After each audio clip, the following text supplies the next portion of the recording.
کعب رضی اللہ تعالیٰ عنہ فرمائی وی دا قیامت پورت با جہنم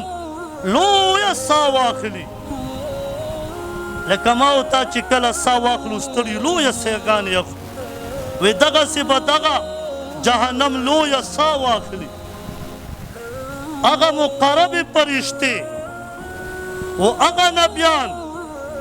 چې په ټول مخلوقاتو کې الله ته د ټولو نه غوره مخلوق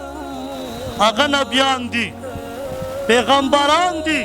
ملائک او پیغمبران دا به په زنګنونو باندې راښکته شي او یو آواز به ولګئ د جهنم د هغه پړاس د وجې نه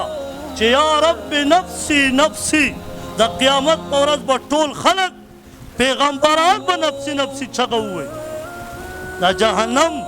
صرف مونږ او تاسو نوم اورېدلی دی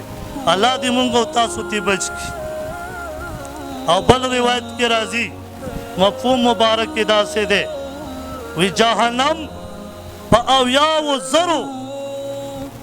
یعنی په اویاو زرو لقامونو سره تړلی شوی دی او دا جهنم هر یو پړی اویا زره ملائکو نیولی دی دغه جهنم به بیا هم زور کوي او زورونه به کوي او خپل زور به دومره پورې رسوي چې موږ د ملائکو نه خلاص شو ځکه قرآن کې الله فرمایي چې بیا به آواز کوي هل